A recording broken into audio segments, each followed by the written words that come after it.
আসসালামু আলাইকুম প্রিয় দর্শক, অন্য মঞ্চের আলাপ চাইতে আপনাদের সকলকে আমন্ত্রণ জানাচ্ছি। বাংলাদেশ ইস্যুতে মালিক, বুঝতেই পারছেন, মালিক কিছুটা নীতির পরিবর্তন ঘটিয়েছেন। শরৎচন্দ্র চট্টোপাধ্যায় একটা বই লিখেছেন রামের সুমতি। তিনি যদি এখন বেঁচে থাকতেন তিনি লিখতেন মালিকের সুমতি। মালিক অনেক ভেবে চিনতে দেখেছেন যে বাংলাদেশের কাছ থেকে পাবোটা কি। আলটিমেটলি ভারত তো আমায় করতে দেবে না, আমি যা চাইবো ভারত যদি বেঁকে বসে তাহলে আমি বাংলাদেশের বুকে করতে পারবো না। এদিকে ভারতকে আমি খেপিয়ে দিয়েছি। দুটো দেশকে ভারতকে, তিনটে দেশকে ভারত আমেরিকা খুব ভয় পায়। এক হচ্ছে রাশিয়া, দুই চীন, তিন হচ্ছে ভারত। এক একজনের ক্ষেত্রে ভয় পাওয়ার এক এক রকম ভূমিকা আছে। রাশিয়ার পুতিনের সামনে তার কিন্তু তিনি মুখ খোলেন না। পুতিনের সামনে তিনি একদম চুপ। পুতিন যাই বলুন না কেন তিনি মৃদু মৃদু হাসেন। আলাস্কার বৈঠকে দেখলেন না যে কত হাসি, কত গল্প। যদিও মাথার উপর দিয়ে প্রচুর F-35 উনি উড়িয়েছেন, ভয় দেখাবার চেষ্টা করেছেন, সামরিক শক্তি দেখাবার চেষ্টা করেছেন। পুতিন তো পুতিন, নিজের মতো উনি কথাবার্তা বলে নিজের বাড়ি চলে এসছেন, ক্রেমলিনে ফিরে এসছেন। চীনকে উনি খুব একটা চটার না, মানে সরাসরি মুখে কিছু বলেন না, জিনপিং এর নাম টাম করে। উনি টাইট দিতে চেয়েছিলেন নরেন্দ্র মোদীকে।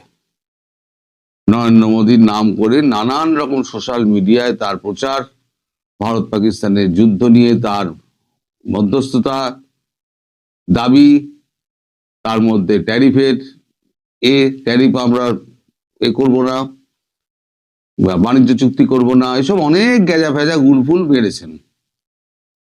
দেখলেন কোনো গুলিই তো কাজ হচ্ছে না। নরেন্দ্র মোদী তো ফোনও তুলছেন না। এদিকে করেছে কি, এখন মিড টার্ম ইলেকশন এগিয়ে আসছে। মিড টার্ম ইলেকশনে যদি কিছু না করে দেখাতে পারেন তাহলে পরে তো তার তো ভীষণ সমস্যা, ইমপিচ হওয়ার একেবারে সময় এসে যাচ্ছে, কারণ সব এখন তার বিপক্ষে চলে গিয়েছে। উনি করলেন কি, উনি ভেনেজুয়েলার দিকে চলে গেলেন। আমি এটা কেন আগের কথা এই কারণে বলছি, তাহলে বাংলাদেশের ব্যাপারে আসতে আমার সুবিধা হবে। তাহলে বাংলাদেশের প্রেক্ষাপটটা আপনারা বুঝতে পারবেন যে রামের সুমতি হঠাৎ হলো কেন, মালিকের সুমতি হলো কেন। অভিযোগ কি করা হলো? অভিযোগ করা হলো সেখান থেকে প্রচুর ড্রাগ আসছে, মাদুরোর দেশ থেকে প্রচুর ড্রাগ আসছে। একেবারে রাতারাতি গিয়ে মাদুরোকে বল দেওয়া করে নিয়ে চলে এলেন সস্ত্রীক। আজ পর্যন্ত তারপরে ভেনেজুয়েলা থেকে ড্রাগের কোনো গল্প শুনেছেন? শুধু তেলের গল্প শোনা হয়, এত তেল আমরা নেবো, এত তেল বেচবো। ড্রাগের কোনো গল্প কিন্তু সেখানে নেই। এখন তিনি ধরেছেন গ্রিনল্যান্ড।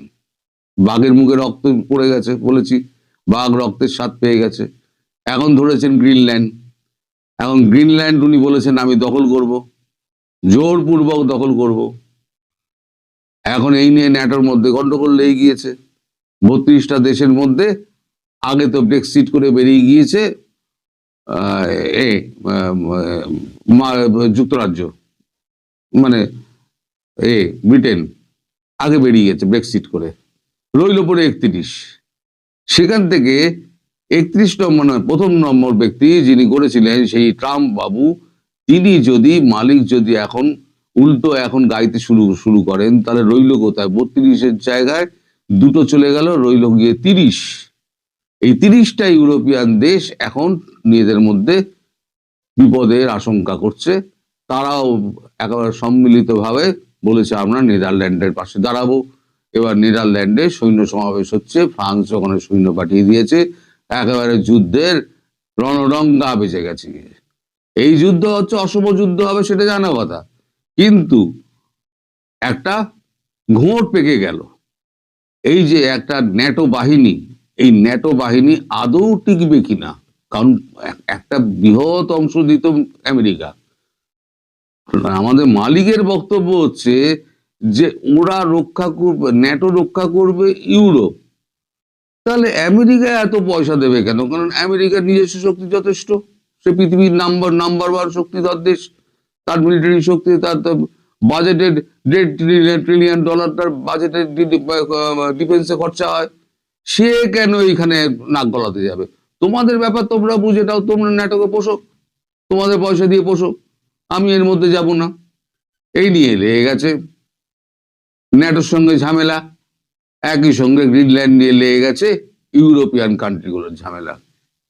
এখন এই অবস্থা ইউরোপিয়ান কান্ট্রিগুলোতে একা হয়ে গেছে, তারা সব দলে দলে এবার ভারতের সঙ্গে যোগাযোগ করতে শুরু করেছে। ইটালির প্রাইম মিনিস্টার মিলোনি বলেছেন যে আমাদের ফ্রান্সের প্রেসিডেন্ট ইমানুয়েল ম্যাক্রো, তার পদাঙ্ক অনুসরণ করতে হবে। তিনি যেরকম ভাবে ভারতের সঙ্গে চুক্তিবদ্ধ হয়েছেন, আমাদেরও ভারতের সঙ্গে চুক্তিবদ্ধ হতে হবে।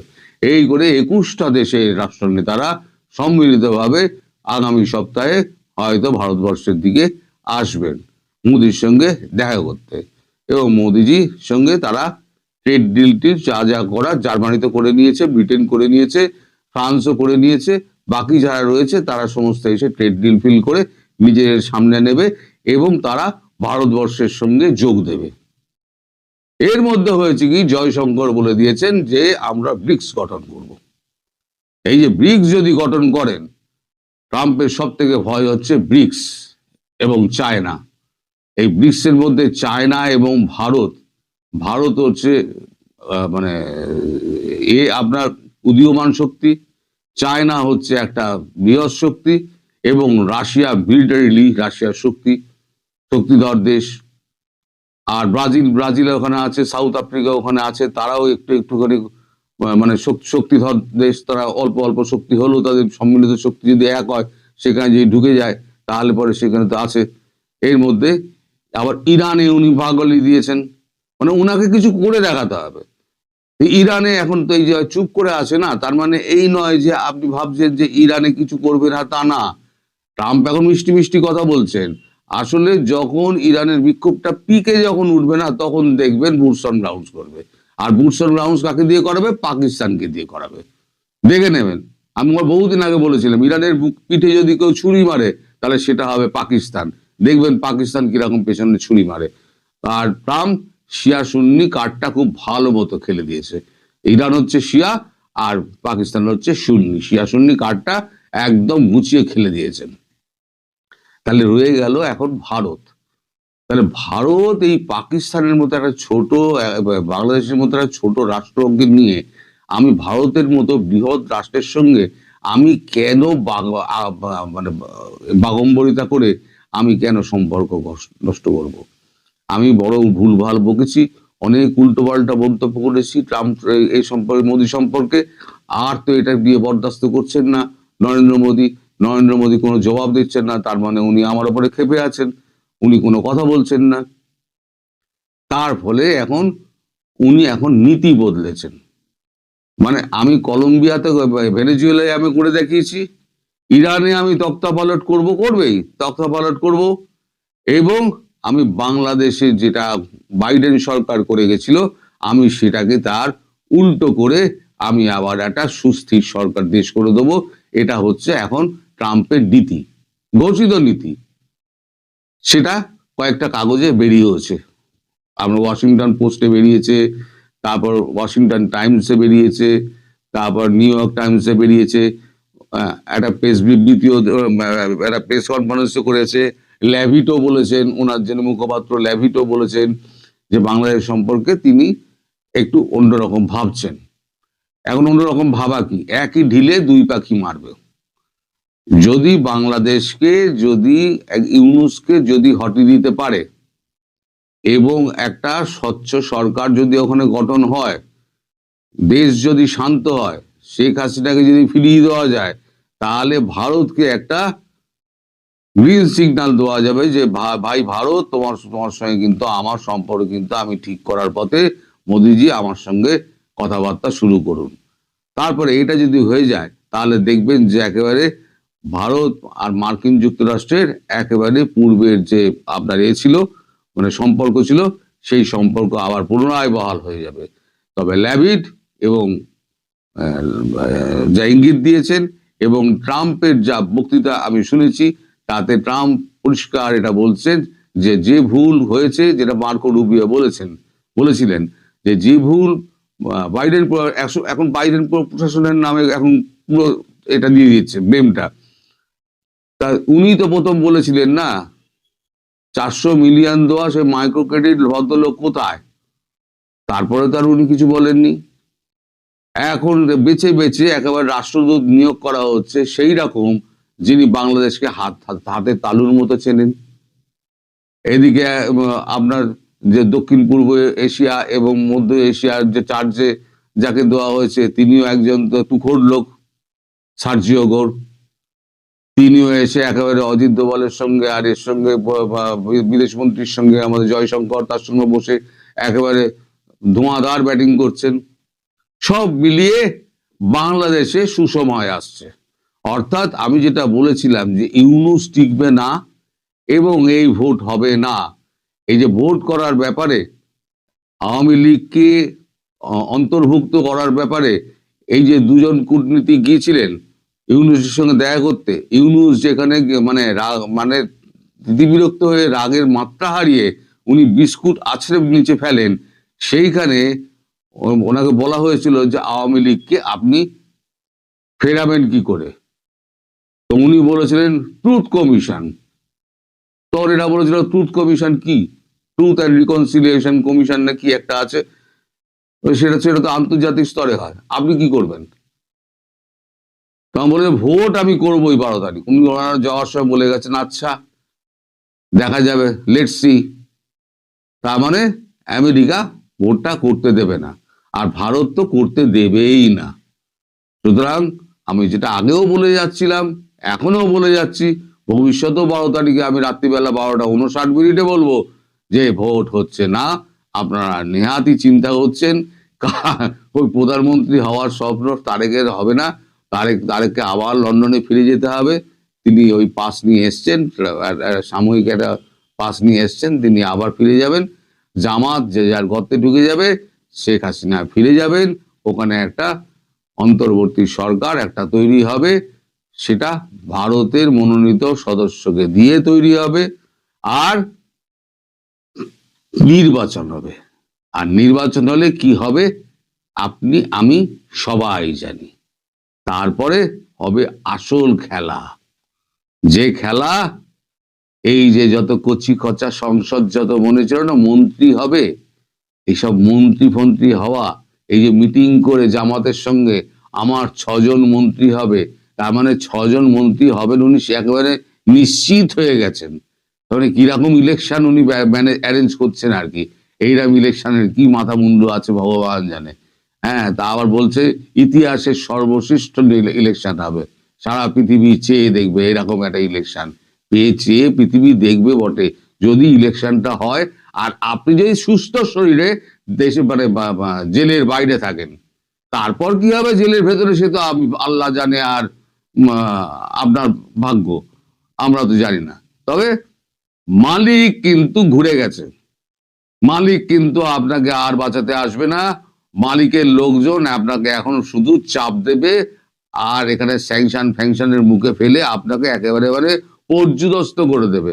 সুতরাং 12 তারিখে ইলেকশন তো হচ্ছেই না, হয়তো ইলেকশন পেছোতে পারে, সেখানে একটা অন্তর্বর্তী সরকার বা নিরপেক্ষ একটা সরকার হবে সবাইকে নিয়ে, তো সেখানে একটা নির্বাচন হবে, সেখানে সব দল থাকবে নির্বাচনে, সেইটা হবে শেখ হাসিনার প্রত্যাবর্তন। কারণ সেটা কবে হয় খুব নজর রাখুন, যেরকম তৎপরতা চলছে তাতে খুব একটা দেরি হবে বলে আমার মনে হচ্ছে না। কারণ মালিক একেবারে প্রকাশ্যে বলে দিয়েছেন আমি আর পূর্বের অবস্থানে নেই। সুতরাং অপেক্ষা করুন, সবাই ভালো থাকবেন। আগামী 12 ফেব্রুয়ারি ঐতিহাসিক নির্বাচনের ঘোষণা দিয়ে অন্তর্বর্তী সরকার আপাতত ব্যস্ত গণভোটে হ্যাকে জয়যুক্ত করার মিশনে। অথচ নির্বাচন যত ঘনিয়ে আসছে ততই আইন শৃঙ্খলা পরিস্থিতির অবনতি হচ্ছে, বাড়ছে আগ্নেয়াস্ত্রের ঝনঝনানি। বিশেষ করে 2024 আগস্টের সেই উত্তাল দিনগুলোতে থানা ও সরকারি স্পর্শকাতর স্থাপনা থেকে যে বিপুল পরিমাণ অত্যাধুনিক অস্ত্র ও গুলি লুণ্ঠিত হয়েছিল তার একটা বড় অংশ এখনো নিখোঁজ। নির্বাচনকে সামনে রেখে এই মারণাস্ত্রগুলো যখন জননিরাপত্তার জন্য টাইম বোমা হয়ে দাঁড়িয়ে আছে, ঠিক তখনই 18 জানুয়ারি রাজশাহীর সারদায় অন্তর্বর্তী সরকারের স্বরাষ্ট্র উপদেষ্টা অবসরপ্রাপ্ত লেফটেন্যান্ট জেনারেল জাহাঙ্গীর আলম চৌধুরী এক অভূতপূর্ব জলজ তথ্য পেশ করেছেন। অত্যন্ত নির্লিপ্ত ভঙ্গিতে উপদেষ্টা মহোদয় দাবি করেছেন, লুট হওয়া অস্ত্রগুলো নাকি এখন খাল, বিল, নদীতে চলকেলি করছে। তিনি আরো এক ধাপে গিয়ে গ্যারান্টি দিয়ে বলেছেন, এই লুণ্ঠিত অস্ত্র নির্বাচনে ব্যবহৃত হবে না। দর্শক, স্বরাষ্ট্র উপদেষ্টা ঝানু জ্যোতিষী হয়ে গিয়েছেন, নয়তো তিনি প্রতিটি নিখোঁজ অস্ত্র আর বুলেটের সঙ্গে ব্যক্তিগতভাবে কথা বলে এসেছেন এবং তারা তাকে কথা দিয়েছে যে অন্তত 12 ফেব্রুয়ারি পর্যন্ত তারা সুশৃঙ্খল অস্ত্র হয়ে পানির নিচেই বসে থাকবে।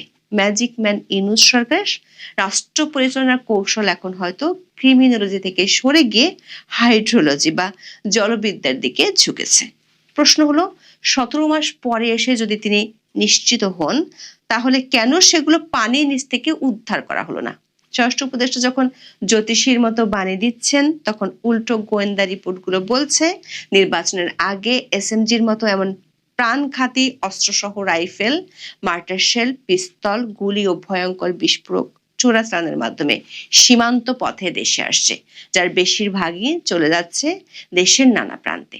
আশঙ্কার কথা হলো, স্বরাষ্ট্র উপদেষ্টার এই জলজ তত্ত্ব আর রহস্যময় গ্যারান্টি বাংলাদেশকে কোন অনিশ্চয়তায় ব্ল্যাক হোলে দাঁড় করিয়ে দিচ্ছে। বিস্তারিত জানতে চলুন যাওয়া যাক বিশ্লেষণে। 2024 সালের 5 আগস্ট এবং তারপর দেশের 450-রও বেশি থানা, 17টি কারাগার এবং গণভবন ও সংসদ ভবনে স্পেশাল সিকিউরিটি ফোর্সের সুরক্ষিত ভল্ট ভেঙে অস্ত্র ও গুলি এবং সামরিক সরঞ্জাম লুট করে নিয়ে যায় দুর্বৃত্তরা। এ সময় মোট 5756টি অস্ত্র লুট হয়েছে, যার মধ্যে উদ্ধার করা হয়েছে 4413টি। এখনো ধরাছোঁয়ার বাইরে আছে 1343টি অস্ত্র। এই 1343টি নিখোঁজ অস্ত্রের মধ্যে সাধারণ পিস্তলই শুধু নেই, আছে এসএমজি বা সাবমেশিন গান, এলএমজি বা light machine gun, sniper rifle এবং চাইনিজ রাইফেলের মতো মারণাস্ত্র। আবার মোট লুট হওয়া গুলির সংখ্যা ছিল 6,52,082 রাউন্ড, যার মধ্যে 3,94,334 রাউন্ড উদ্ধার করা হয়েছে। ভাবুন তো, 2.5 লাখেরও বেশি গুলি এখনো দুর্বৃত্তদের হাতে। এটা কি কোনো সাধারণ চুরির ঘটনা? এটি একটি অঘোষিত যুদ্ধের রসদ যা দেশের যে কোনো প্রান্তে মজুদ আছে। লুট হওয়া সব অস্ত্র উদ্ধারে এর মধ্যে 2 দফায় আকর্ষণীয় পুরস্কার ঘোষণা করা হয়েছে। এর মধ্যে এলএমজি উদ্ধারে 5 লাখ টাকা, এসএমজির জন্য 1.5 লাখ টাকা, চাইনিজ রাইফেলের জন্য 1 লাখ, পিস্তল ও শটগান উদ্ধারে 50,000 এবং প্রতি রাউন্ড গুলির জন্য 500 টাকা পুরস্কারের ঘোষণা দেওয়া হয়। কিন্তু কাজের কাজ কিছুই হয়নি। নির্বাচনের সময় যতই ঘনিয়ে আসছে, ততই আইন শৃঙ্খলা বাহিনী সহ নানা মহল থেকে এসব অস্ত্র নিয়ে উদ্বেগের কথা তুলে ধরা হচ্ছে। বিশেষ করে এসএসএফ এর 32টি অত্যাধুনিক অস্ত্র, স্নাইপার রাইফেল, অ্যান্টি ড্রোন গান এবং অ্যান্টি ড্রোন সিস্টেম এখনো উদ্ধার করা যায়নি। স্নাইপার রাইফেল দিয়ে কি হতে পারে তা বলাই বাহুল্য। অথচ স্বরাষ্ট্র উপদেষ্টা 17 মাস পরে এসে বলছেন এগুলো নাকি খালে বিলে আছে। 18 জানুয়ারি রাজশাহীর সারদায় বাংলাদেশ পুলিশ একাডেমিতে 41তম বিসিএস পুলিশ ব্যাচের প্রশিক্ষণ সমাপনী কুচকাওয়াজ অনুষ্ঠান ছিল বেশ জমকালো। নবীন কর্মকর্তাদের পেশাদারিত্বের ছবকতার পর সাংবাদিকদের মুখোমুখি হয়ে স্বরাষ্ট্র উপদেষ্টা যে থিওরি দিলেন তা আধুনিক অপরাধ বিজ্ঞানের ইতিহাসে একটি কমেডি ক্লাসিক হয়ে থাকতে পারে। তিনি দাবি করেছেন 2024 সালে জুলাই আগস্টের আন্দোলনের সময় বিভিন্ন থানা থেকে লুট হওয়া বিভিন্ন অস্ত্র উদ্ধার করা যাচ্ছে না, কারণ লুটকারীরা সেগুলো সম্ভবত খাল, বিল, নদীতে ফেলে দিয়েছে। এই বক্তব্য শোনার পর মনে হতেই পারে তিনি জানলেন কিভাবে। অপরাধীরা কি অস্ত্র লুট করার পর উপদেষ্টাকে ফোন করে বলেছিল, স্যার আমরা অস্ত্রগুলো ফেলে দিলাম, আপনি চিন্তা করবেন না? নাকি উপদেষ্টা মহোদয় কোনো অলৌকিক গোয়েন্দা মাছের কাছ থেকে খবর পেয়েছেন? আরেকটি প্রশ্ন হলো, যদি তিনি জেনেই থাকেন যে অস্ত্রগুলো পানির নিচে শ্যাওলা পরিষ্কার করছে, তবে গত 17 মাসে সেই খাল বিলগুলোতে বড় কোনো ড্রেজিং বা উদ্ধার অভিযান চালানো হলো না কেন? বাংলাদেশের মতো দেশে যেখানে শীতকালে অনেক নদী খালের পানি হাঁটু অব্দি নেমে আসে, সেখানে গত 2 শীত মৌসুমেও কেন সেই অস্ত্রগুলো প্রাকৃতিকভাবেই দৃশ্যমান হলো না? সেটি একটি বিশাল রহস্য। সম্ভবত এই অস্ত্রগুলো জুলাই সনদের ভক্ত হয়ে আত্মগোপনে চলে গেছে। লুণ্ঠিত অস্ত্র উদ্ধারের তথ্যের জন্য 5 লাখ টাকা পর্যন্ত পুরস্কার ঘোষণা করা হয়েছে।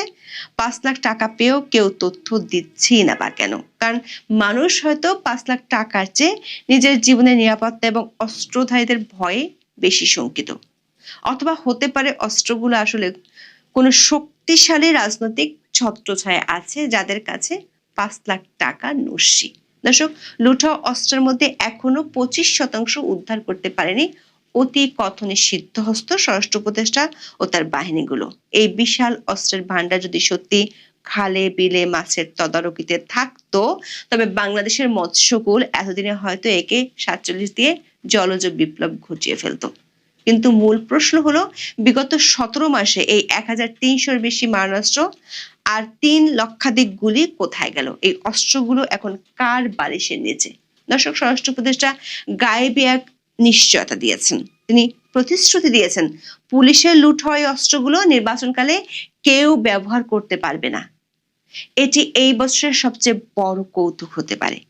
যার হাতে অবৈধ স্নাইপার রাইফেল বা এসএমজি আছে, তাকে কি অনুরোধ করে থামানো যাবে, নাকি নির্বাচনের দিন অস্ত্রগুলো আপনা আপনি অকেজো হয়ে যাবে? এই নিশ্চয়তা দেওয়ার অর্থ দুটি হতে পারে। এক, তিনি জানেন অস্ত্রগুলো কার কাছে আছে এবং তাদের সাথে সরকারের কোনো তলে তলে সমঝোতা হয়েছে। অথবা তিনি স্রেফ রাজনৈতিক বাগাড়ম্বর করছেন জনমনে তৈরি হওয়া আতঙ্ক দূর করতে। স্বরাষ্ট্র উপদেষ্টা দাবি করেছেন, প্রতিদিন কিছু না কিছু অস্ত্র উদ্ধার হচ্ছে, কিন্তু তা জনগণের প্রত্যাশা অনুযায়ী নয়। তিনি আরো বলেছেন, সীমান্ত দিয়ে আসা অস্ত্র উদ্ধার হচ্ছে, কিন্তু প্রশ্ন হলো, গত 17 মাসে যা উদ্ধার হলো না, তা কি আগামী 17 দিনে জাদুকরী উপায় হবে? আবার গোয়েন্দা রিপোর্টগুলো বলছে, নির্বাচনকে ঘিরে সীমান্ত দিয়ে একের পর এক ভারী অস্ত্র আসছে। নির্বাচনের আগে এসএমজির মতো এমন প্রাণঘাতী অস্ত্রসহ রাইফেল, মার্টার শেল, পিস্তল, গুলি ও ভয়ঙ্কর বিস্ফোরক চোরাচালানের মাধ্যমে সীমান্ত পথে দেশে আসছে। বিজিবির হিসাব অনুযায়ী চলতি বছরের প্রথম 9 মাসে পাচারের সময় দেশের সীমান্তবর্তী এলাকা থেকে মোট 1225টি অস্ত্র, গুলি ও ম্যাগাজিন জব্দ করা হয়। তবে সীমান্তে জব্দ হওয়া অস্ত্রের কয়েক গুণ বেশি অস্ত্র দেশের অভ্যন্তরে ঢুকে পড়ে বলে মনে করেন বিশেষজ্ঞরা। দর্শক, নির্বাচনের আগে লুট হওয়া অস্ত্রের মতোই আরেক আতঙ্ক হলো জেল পলাতক জঙ্গিরা। ফাঁসির দণ্ডপ্রাপ্ত সহ 79 জন লিস্টেড জঙ্গি গত 17 মাস ধরে সরকারের নাগালের বাইরে। তবে স্বরাষ্ট্র উপদেষ্টা দেশে জঙ্গি দেখেন না। তিনি দাবি করেছেন যে দেশে এখন জঙ্গিবাদ নাই বললেই চলে। তার মতে যা আছে তা হলো ফ্যাসিস্ট জঙ্গি, যারা বিদেশে আশ্রয় নিয়েছে। এখানে তিনি সরাসরি ক্ষমতাচ্যুত আওয়ামী লীগকে ইঙ্গিত করেছেন। অথচ এই বক্তব্যের মাত্র কয়েক সপ্তাহ আগে 26শে ডিসেম্বর 2025 তারিখে ঢাকার দক্ষিণ কেরানীগঞ্জের হাসনাবাদ এলাকায় উম্মুল কুরা আন্তর্জাতিক মাদ্রাসায় এক ভয়াবহ বোমা বিস্ফোরণের ঘটনা ঘটে। সেখানে পাওয়া গিয়েছিল 250 কেজি বোমা তৈরির সরঞ্জাম। শরীয়তপুরেও ঘটেছে বোমা বিস্ফোরণ। যদি দেশে জঙ্গি নাই থাকে, তবে মাদ্রাসার ছাদে 250 কেজি বারুদ নিয়ে আল আমিনরা কিসের উৎসব করছিল? উপদেষ্টা আওয়ামী লীগকে ইঙ্গিত করে ফ্যাসিস্ট জঙ্গি শব্দটি ব্যবহার করেছেন এবং বলেছেন তারা বিদেশে আছে। তাহলে জেল পলাতক দুর্ধর্ষ জঙ্গিরা এখন কোথায়? তারা কি সবাই বিদেশে বসে ফ্যাসিজমের বই লিখছে, নাকি দেশের ভিতরে লুট হওয়া অস্ত্রগুলো দিয়ে কোনো বিশাল ব্লুপ্রিন্ট তৈরি করছে? দর্শক, স্বরাষ্ট্র উপদেষ্টার খালবিল তত্ত্ব বাংলাদেশের রাজনৈতিক ইতিহাসে এক অমূল্য হিউমার হিসেবে টিকে থাকবে। তিনি হয়তো মনে করছেন অস্ত্রগুলো পানির নিচে শ্যাওলার সাথে সন্ধি করে নিরামিষি হয়ে গেছে, কিন্তু বাস্তবতা হলো নিখোঁজ 1335টি মারণাস্ত্র আর 3 লক্ষ গুলি কোনো সাধারণ মানুষের হাতে নেই। এগুলো হয়তো এমন কোনো শক্তির হাতে মজুদ আছে, যারা হয়তো মোক্ষম সময়ের অপেক্ষায় আছে। এখনো পর্যন্ত চট্টগ্রামে বিএনপি প্রার্থীর উপর হামলাকারী ইনকিলাব মঞ্চের আহ্বায়ক ওসমান হাদির হত্যাকারীদের টিকিটিও ছুঁতে পারেনি সরকার। বিশ্লেষকরা মনে করেন ভবিষ্যতে স্বরাষ্ট্র উপদেষ্টার বক্তব্যের প্রভাব হতে পারে ভয়াবহ। ভোটাররা যখন জানবেন যে উপদেষ্টার কাছে অস্ত্রের হদিস নেই অথচ তিনি গ্যারান্টি দিচ্ছেন, তখন ভোট কেন্দ্রে যাওয়ার চেয়ে ঘরে বসে খালবিলের গল্প শোনাকেই বেশি নিরাপদ মনে করবেন। উপদেষ্টা মহোদয়ের বক্তব্য শুনে মনে হতে পারে তিনি হয়তো আশা করছেন নির্বাচনের দিন অস্ত্রধারীরা ব্যালট বাক্সের বদলে পদ্মফুল বা শাপলা হাতে দাঁড়িয়ে থাকবে। কিন্তু যদি ব্যালট বাক্সের বদলে বুলেট কথা বলতে শুরু করে, তবে এই নতুন বাংলাদেশের স্বপ্ন কেবল ওইসব নাম না জানা খালবিলি বিসর্জন হয়ে যাবে। এখন এ পর্যন্ত